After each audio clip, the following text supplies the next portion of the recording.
Welcome again. I'm Sheila Reddy from the Nature Conservancy. We've got a good number of participants coming in, but it looks like we have a little bit more momentum, so we'll give it one more minute.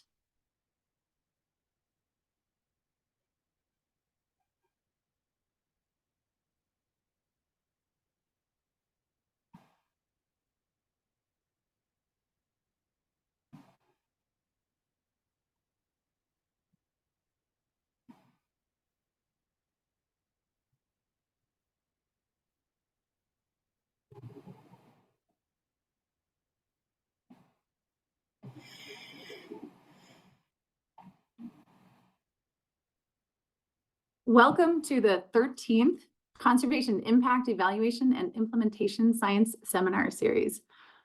I'm Sheila Reddy from the Nature Conservancy, and it's my pleasure to be hosting this series together with Johanna Eklund from the University of Helsinki and Seb Costedo from Conservation International.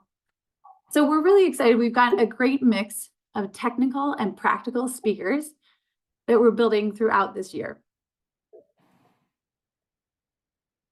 But we've got some great news. We have gained full status as a working group. So this was voted in at the last board meeting of the Society of Conservation Biology. So just as a reminder, the Impact Evaluation Working Group aims to advance evidence-based conservation efforts by supporting counterfactual approaches to understanding the impacts of conservation actions. So please check us out, get involved, and sign up for our email list. Now that we have full status, it's important that we're hearing from you about what you want this working group to do for you. But before we get started, a bit of housekeeping. As usual, we'll start with a speaker and we'll have a moderated Q&A session. Just so you know, everyone will be muted, so please post your questions in the chat. We also find that it's very helpful to use a live transcription function if you need this. So check that out under More and Live Transcript. And as usual, the seminar is recorded, and you can find that on our Vimeo channel or on our YouTube in places where Vimeo is not available. And please engage with us on social media. Use the hashtag Tuesday with Team Counterfactual and tag IDoImpact. So today it's our pleasure to have with us Joe Puri from the International Fund for Agricultural Development. And Joe is going to be talking about a really important topic, and that's embracing failure. Her title is Failing Fast, Falling Forward, Learning in an Era of Data. All right, over to you, Joe. Thank you very much, Sheila, Seb, and Joanna, Paul, for having me here. Really such a pleasure. I am Joe Puri. I'm the Associate Vice President at the International Fund for Agricultural Development.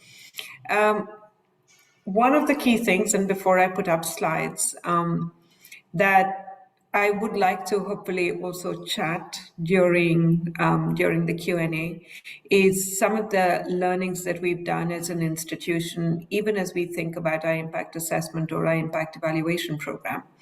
And while my presentation is going to focus on some of the key things that we've put as methodological pillars within the institution to bolster our credibility as well as our learning, I think the key richness of the overall experience really comes from understanding as to what the political economy within the institution has been to really set up this overall program.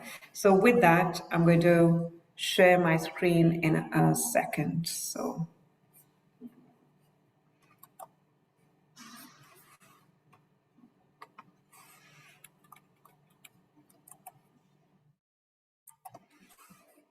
And sharing now.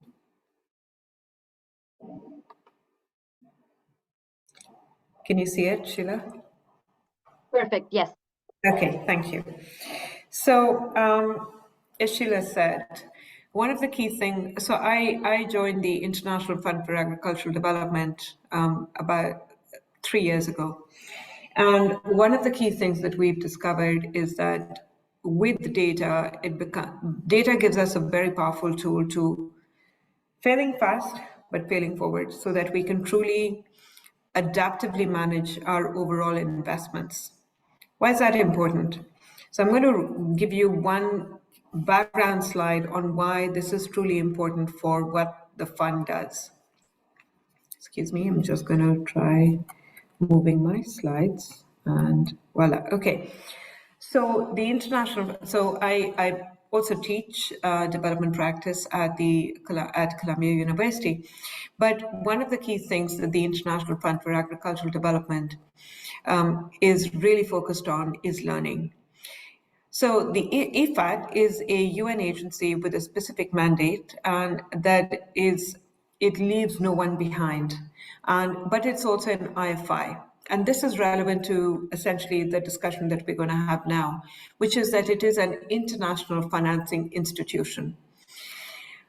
What that means is that it provides low interest loans and grants to developing countries, and we work in more than 80 countries.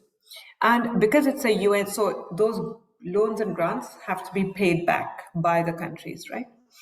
But the important thing is that we finance rural development projects and programs that enable the rural poor to improve their own state. And we focus on a few things. Our overall impact that we're looking to do is to ensure that there is increased economic mobility, which is essentially our proxy for poverty, right? That we want people, that we want to undertake investments that empower people to be far more economically mobile than they would have been otherwise. And that's the idea of the counterfactual, or that their incomes are improving. Within these, we measure then three key things at what's called the tier 2 level. Productive capacities. So we try and understand as to whether IFAD, as a result of its overall investments, and our current investment, just to give you a sense of the magnitude, approximately $8 billion, right? So we want to understand whether as a consequence of the $8 billion on the ground, we are changing productive capacities of the people that we are targeting or not, whether we are changing resilience or not, and last but not least, whether we are able to improve food security and nutrition or not. This is really important because also for the DNA of the fund, because unlike a lot of other UN agencies, we are supported by voluntary contributions that are coming from governments, right? So governments are giving us money from their own coffers, which is not a compulsory thing. So unlike, say, the World Bank, or unlike, say, FAO, where you have where you have assessed contributions, which is a percentage, or basically every for periods of time of their overall GDP or of their overall income. We are financed through what's called the replenishment, and the replenishment comes from voluntary contributions that governments make. So they clearly want to see the effectiveness of their contributions as they replenish us as we go forward, right? So this is why then impact assessments become a very important tool for us to establish credibly that we are making an impact on the ground or not. Okay, so why? That's the first reason. But importantly, it helps us to be credible, it helps us to be accountable, it helps us to learn internally, and it also helps us to set targets and ensure that we are seen to be ambitious. So for example, we are going through what's called our 13th replenishment currently. And our targets for that 13th replenishment are being discussed on the basis of the impact assessment portfolio that we have, because it helps us to realize the extent to which we have achieved those targets or not. And we can talk about that hopefully as well. So IFAD 11, so the number 11 means the 11th replenishment period. This closed in 2021. And I can only show you results for 2020 till 2021 because we are currently in what's called our 12th replenishment, right? So, and the results of this will come out next year. And I'm hoping I can show you some of those as well at a subsequent session. But for IFAD, for the term of IFAD that closed in 2021, we had certain targets. We had set a target that said that we will improve the production capability of 47 million people. We will increase market access for 46 million people. We'll improve resilience for 24 million people. And we will ensure that there is greater economic mobility. Remember that this is our strategic goal at the topmost level for 44 million people. We also said that we would improve the nutrition for 12 million people. Now, the important thing is recognizing that these were the targets that were set essentially for us to achieve as a consequence of our $8.5 billion portfolio for the end of 2021. Okay. So this is essentially why we set up our impact assessment program, because the impact assessment program then helps us to understand the extent to which we've achieved these targets or not. So what are the steps here that we can talk about, and what has it led us to understand? And that's why I added at the top of my presentation, promises to keep. These are our promises. Did we keep them or not? And what is the learning that has occurred as a consequence of that overall journey to achieve our targets and our promise? Okay, so for this, we've got an impact assessment work program, which means that we rigorously do impact assessments for 15% of our closed investments every 3 years. Yeah?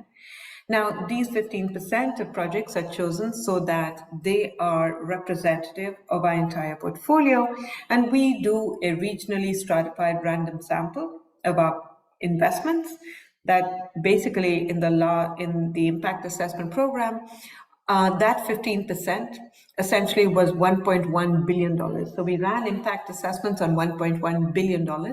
And then we used meta-analysis to essentially then extrapolate to the entire portfolio, because we knew that it's representative for the sample, right? So essentially, this is what we're doing. We review the portfolio, we select our projects, we estimate impacts, we do a meta-analysis, and then we are able to say, excuse me, I just have to move my bar.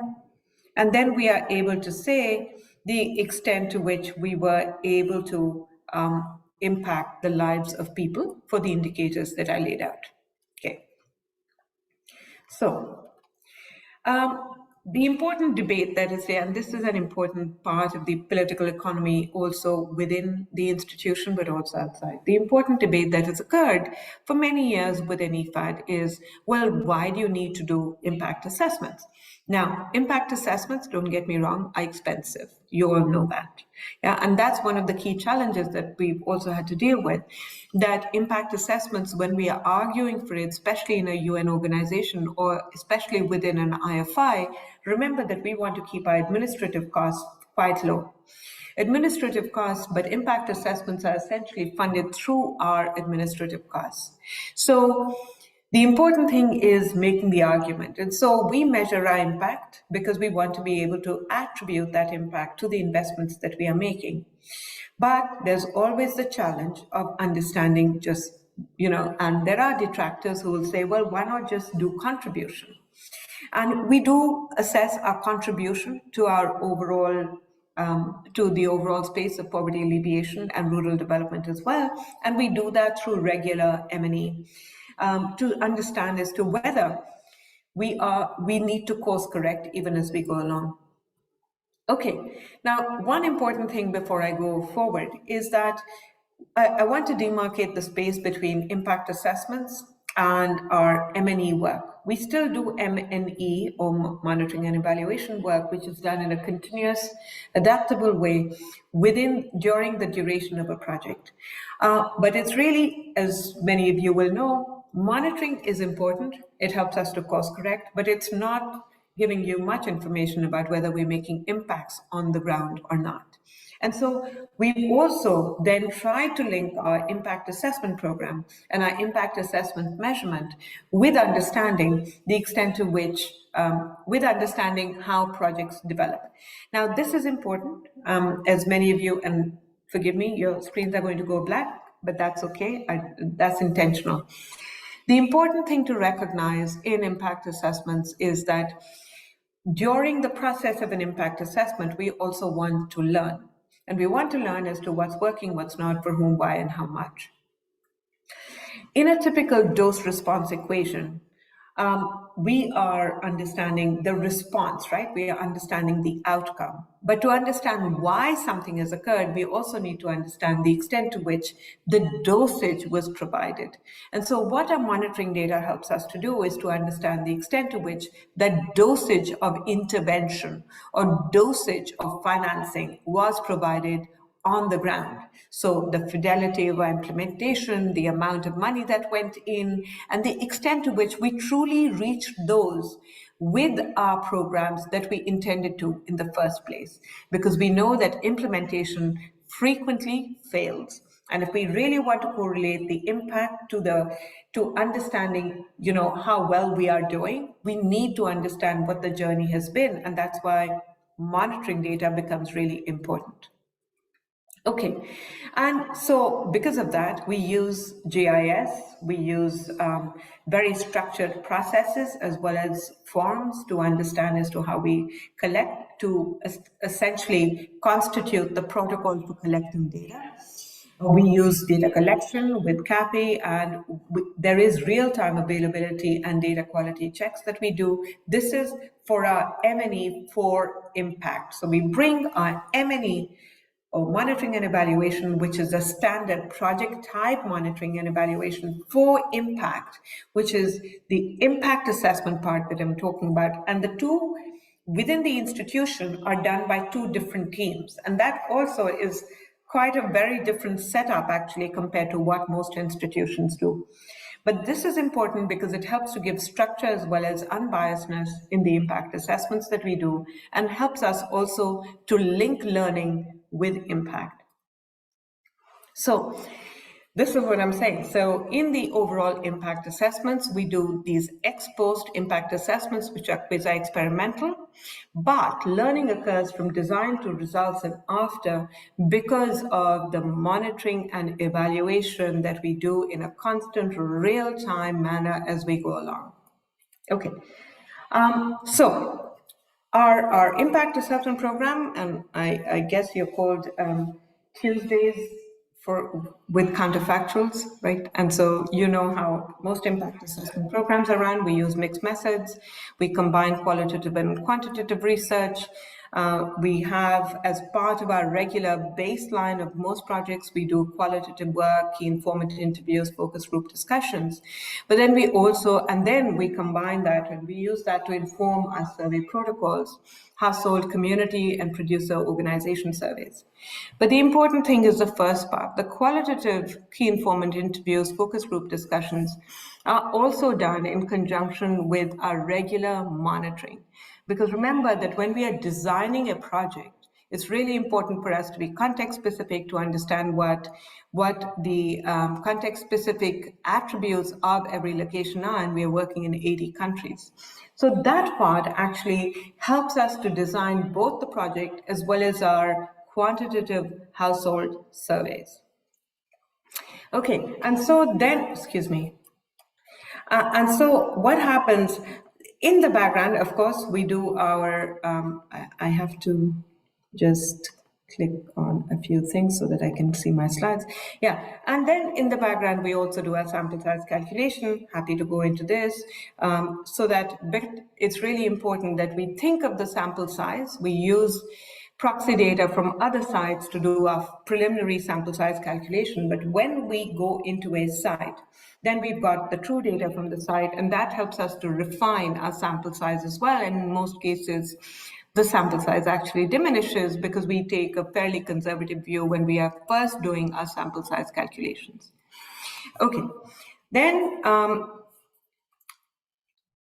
just for sample construction, we use the same targeting criteria in our counterfactual as in our treatment groups, as the one that we and this uses poverty data that's usually gotten from administrative spaces, agroecological zones. So we use GIS data, we collect data on age, gender, catchment areas, etc.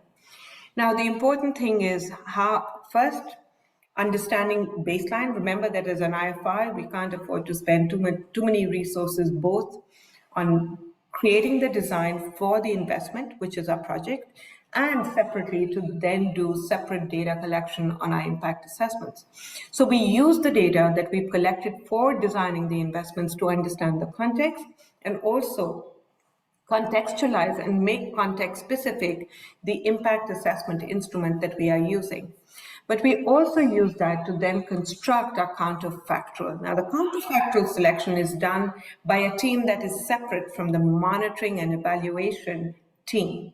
And that's what allows us to be quite independent and unbiased, hopefully.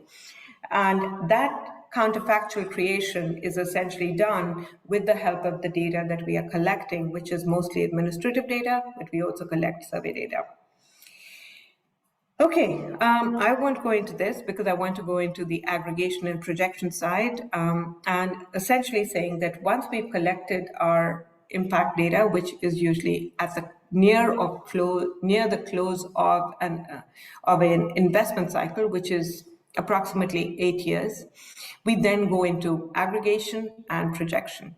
And we use random effects meta-analysis, where the impacts of individual projects are aggregated to measure the overall impact.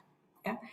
Now, just to give you a sense of what we did for the impact assessments that closed at the end of 2021, 25%. So we had to actually increase our overall impact assessment sample from 15% to 25%, because remember, that was also the period during which COVID occurred. And we knew there was going to be a large amount of attrition as a consequence of COVID.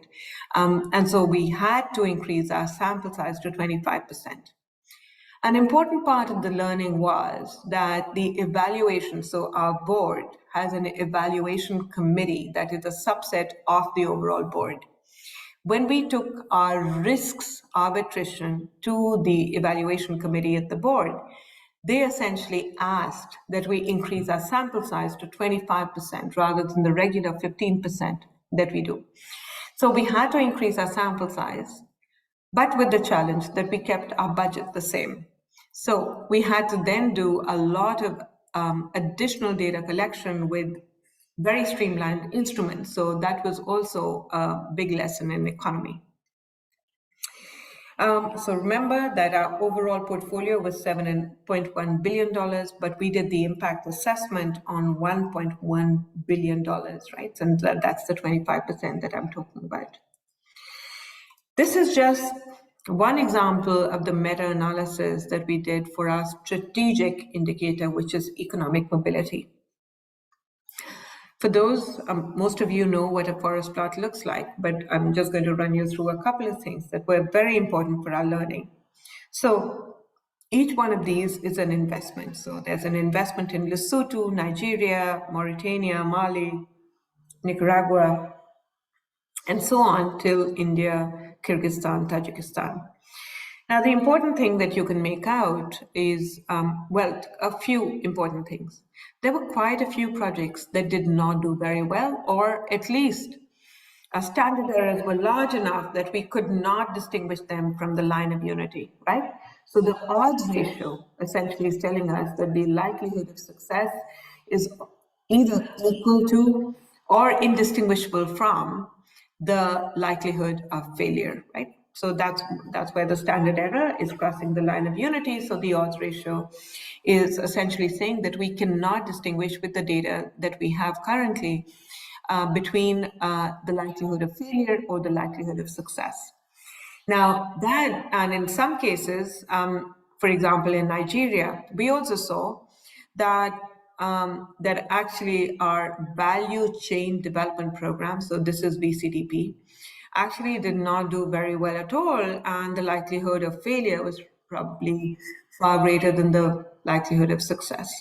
Right? So that then gave us many learnings as well in how to design the second phase, which is what we are doing now, on the overall value chain, that we are now designing.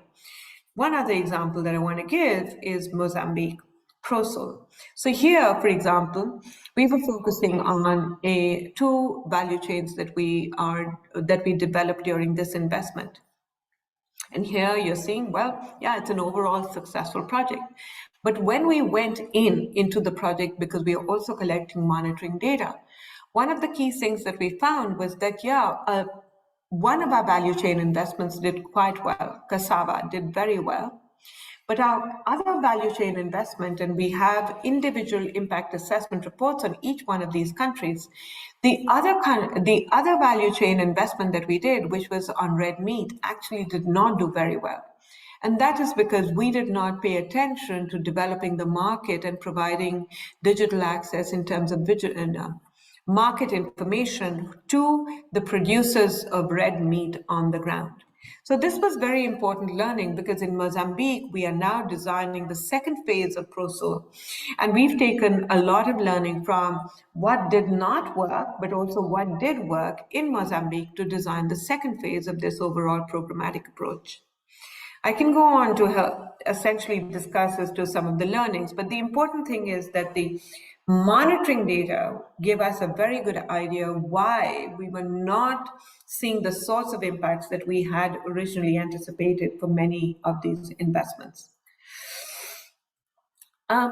Because of these impact assessments, we are using these impact assessments, like I said, in promoting rural development, of course, accountability and transparency. But the important thing is, in an earlier slide, you would remember that we set targets, and I'm going to come back to that.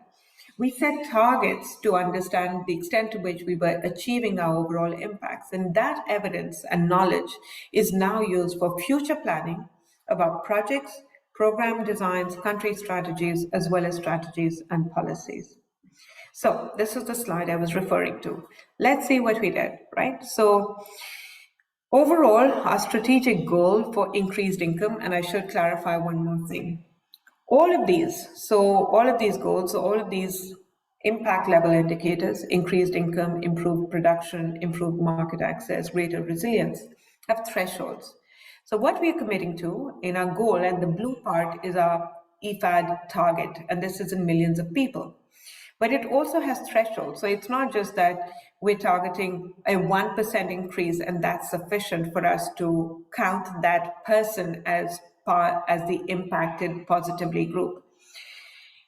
Increased income must occur by the income must increase by at least 10% for you to be counted in that 44 million. So there are thresholds for each one of these impacts. For improved production, we must have improved production by at least 10% for the overall target of 47 million for it to be counted as our target. Similarly, for market access, resilience, as well as for nutrition. 10% is our threshold. What we discovered is that when we basically did the so we did the impact assessments, we did the meta-analysis, used the coefficient of the aggregate effect size. Sorry, I should have pointed to that. So the aggregate effect size is this diamond here, extremely well measured. We use that aggregate effect size then to essentially extrapolate to the overall portfolio, also indicating that we are impact pathway agnostic, right? So that is, in some countries, we may be looking at value chain investments, but in other countries, we are looking at, say, investments in seeds or farmer field schools or community-driven development. But the overall outcomes are the same. And so what we found that for increased income, yes, we were able to exceed our overall target because we achieved this overall target for 77 million people. Similarly, for production, improved production, more than 62 million people saw their production improve by more than 10%. And similarly for market access and for resilience. But the key thing is, and I want to draw your attention to where we did not do very well, which is in improved nutrition. And I'm hoping that we can have a bit of a discussion about that. We found that actually we did far worse than what we had expected. This is actually showing 1, but that's because it's rounded up. our overall impact in terms of improving nutrition was only for 0.6 million people. So we were only able to achieve that for a 10% improvement in nutrition indicators that were measured by food insecurity experience score, as well as diversified household dietary diversity score, for only 0.6 million people. I beg your pardon. Food inexperience, food insecurity experience score actually improved by 11% for 4 million people, but improved nutrition in terms of dietary diversity actually only occurred for 0.6 million people. And given that we had committed to improving dietary diversity scores for 12 million people, we saw this as something that we had not achieved as a consequence of our overall work. This has now influenced the way we are setting targets for our next replenishment period. And it's also a discussion that we're having with our member states. We've reduced our target from 12 million to 5 million because we know that this is a hugely stretched target and something that we need to improve. This helps us to essentially also measure our impact for money. And we are able to say, for example, that investing $92 in EFAD's operations increases the income of a beneficiary by more than 10%. Overall, we're learning a lot of lessons. We're learning that it's important to invest in value chains, especially in the midstreams, to maximize benefits. Second, that strengthening resilience requires designs that address chronic and acute shocks. Third, that just aiming for food security does not always translate into nutrition security. And last but not least, and there are a whole lot of other learnings, we're writing it up, decision-making power for women is the first step only towards transformative change.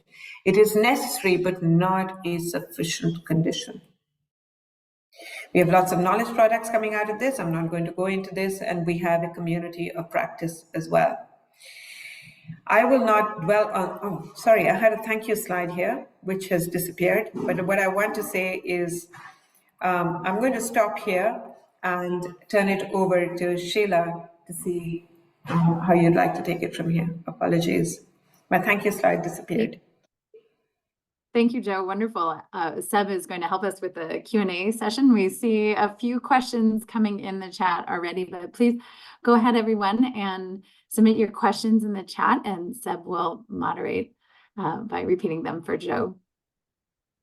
All right, thank you. Thank you, Joe, for a wonderful presentation and very super interesting overview of how impact evaluation can be institutionalized to meet your target and the specificities of the type of organization you are managing. So we have a very diverse number of questions and so I'm gonna start a little bit in order. So at the beginning of your presentation, you make the distinction between attribution and contributions, and someone in the audience asked that even in order to understand contribution, you still need somehow to eliminate rival explanations for the outcomes you are observing. So can you elaborate a little bit more on whether monitoring is enough to estimate even your contributions, or how do you make the reconciliation here? Sorry, so you still need to somehow eliminate rival explanations for the outcomes you're observing. So even for making a contribution claim. Well, that's interesting. I love that question came up. Rachel, I think that's your name. I love that question. So I make that claim actually a lot of times, even when I go into these spaces where there are a lot of other IFIs and UN agencies. And I don't know of any other UN agency or IFI actually that does impact assessments to understand the overall impact of the institution. And I frankly think that it should be sort of the required standard in today's world, because this is public money. But the response that I get is that, oh, we do contribution analysis, and contribution, it's very hard because attribution analysis is very difficult. So the argument that is provided, and I completely agree with you, Rachel, is that, well, contribution is essentially saying, if we can say that we've contributed through the impact pathway, that means, so there is, for most analysis that you're doing for contribution, the way it runs is as follows. You have your theory of change. The entire theory of change essentially is, so for example, you say that, my ultimate goal is to make people happy, right? And you assume that happiness or the welfare of people is a good proxy for that is income, and in this case, consumption data, etc. But we don't go all the way to understanding, for example, happiness, right? So we go a little bit earlier and we say, okay, we're going to measure consumption or expenditure or income. In the same way, a lot of people and a lot of institutions essentially say that, look, the first part of my overall theory of change is essentially what I'm going to be reporting on through my contribution analysis. That is, if I have sufficient implementation fidelity, and I'm able to say, for example, that I've delivered 10 bags of cement, then I'm just going to assume that the rest of the impact occurred. And that's essentially how contribution analysis is done in most organizations, that you measure outputs and you assume that your outputs are a good proxy for your impact. I disagree with that. I think that that's a little bit of a wimping out of the overall responsibility that we all have as institutions. And it is our responsibility to really figure out as to whether we are achieving the goals of our theories of change. So while it is right that a contribution analysis should typically exclude rival theories, the assumption that is made in most institutions is that that is the only pathway through which you're going to get to your overall impact. Thanks. Thank you for very thoughtful reflections on these distinctions.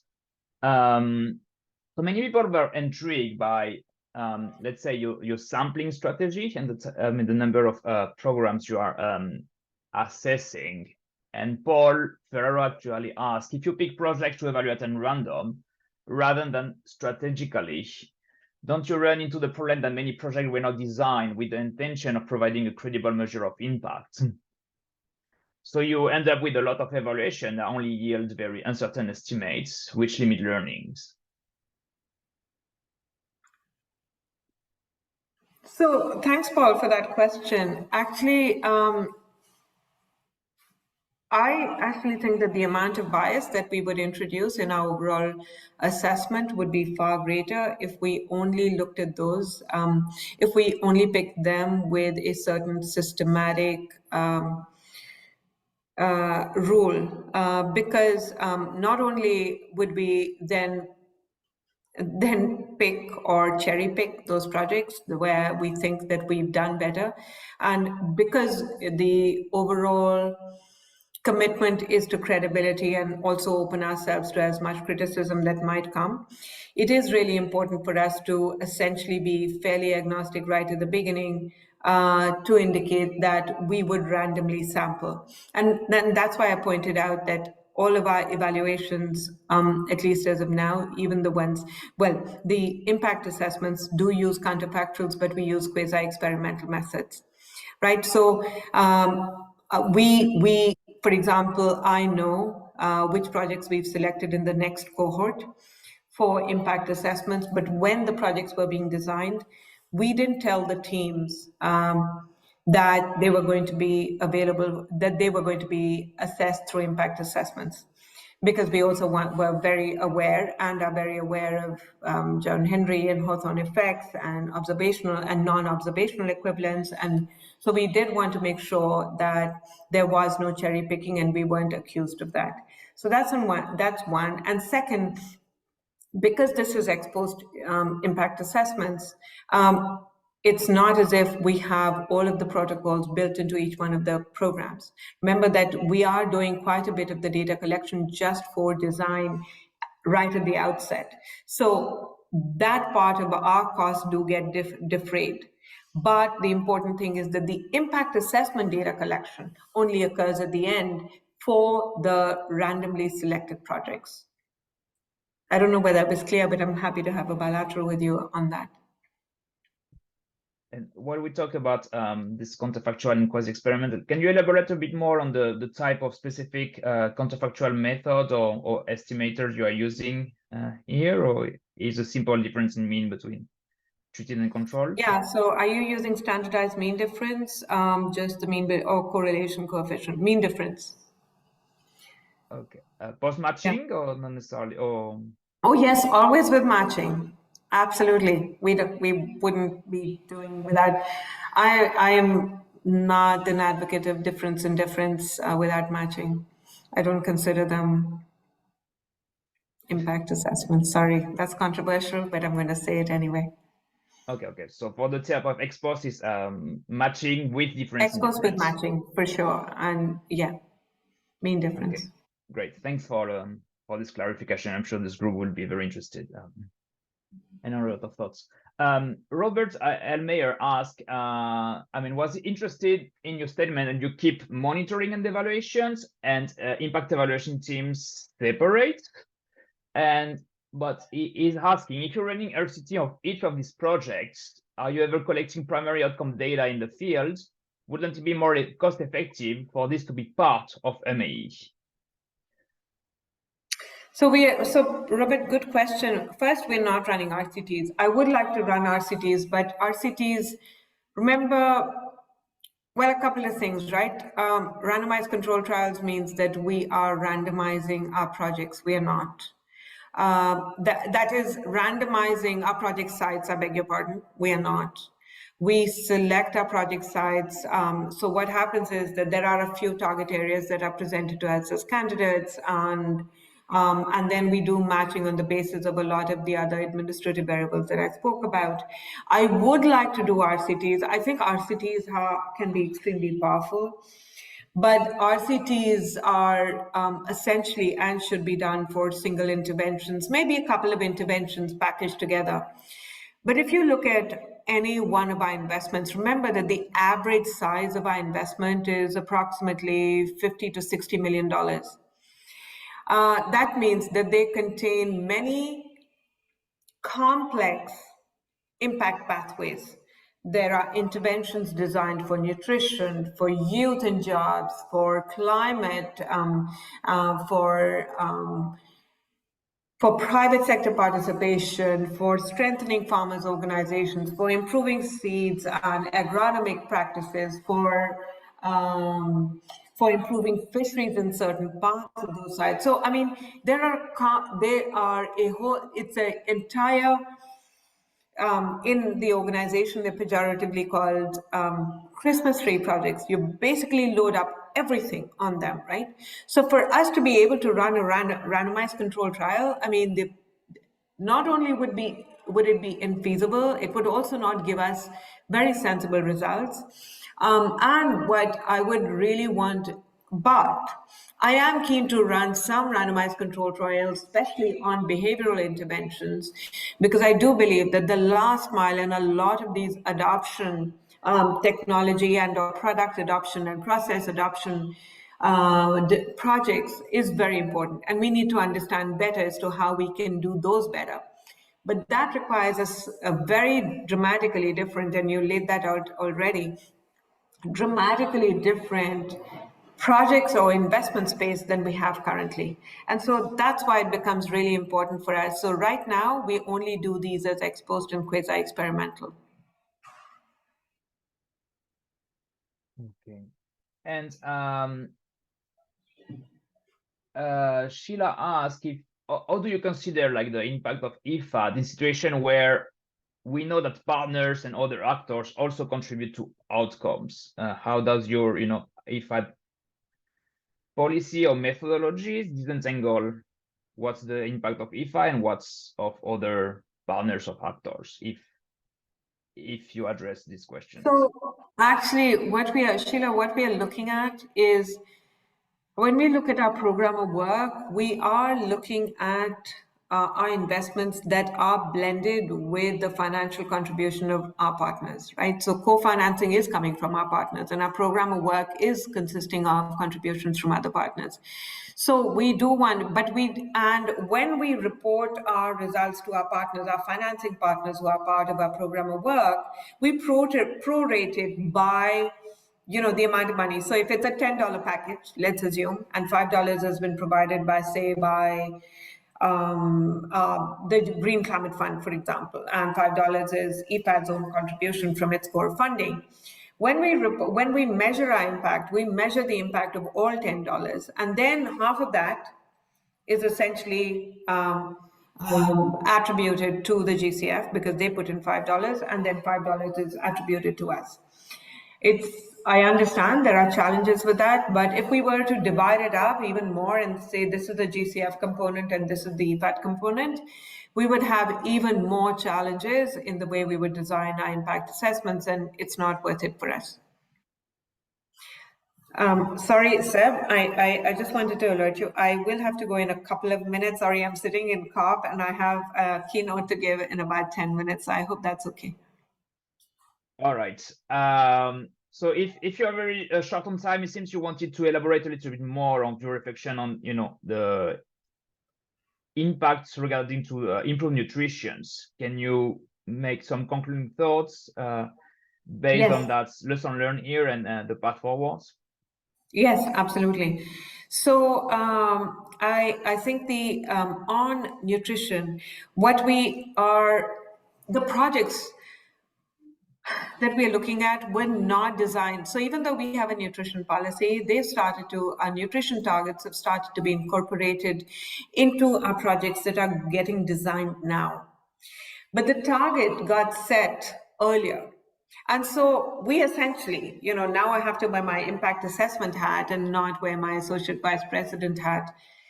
We shifted the goalpost for the projects that were getting assessed for impact when we did it. And that's our fault, but it's also our member states essentially wanting to know as to how well we are doing on nutrition.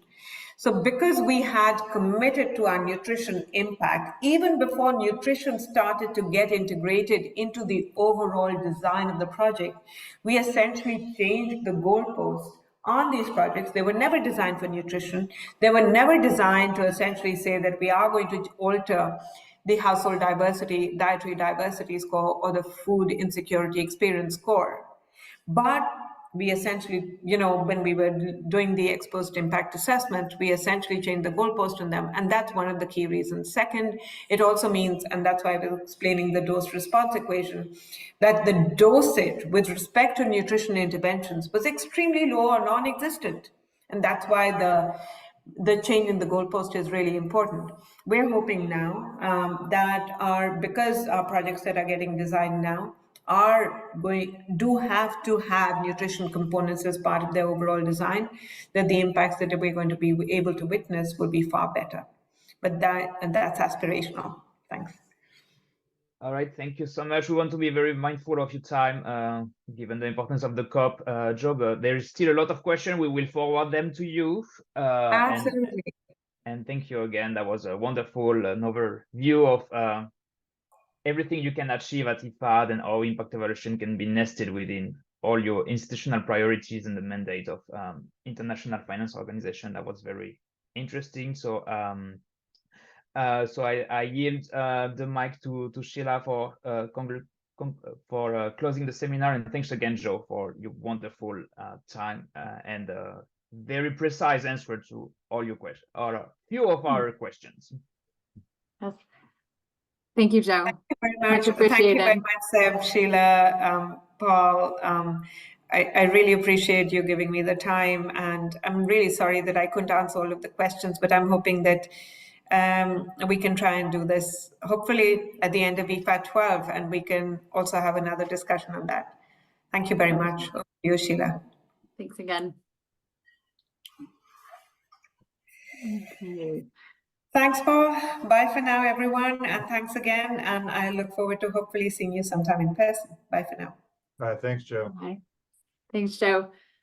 Wonderful. That was a great presentation. I know from where I sit, it's always helpful to see how these sorts of approaches are practically applied within organizations. And on that note, we are striving to have a mix of technical speakers and speakers who are more practitioner oriented.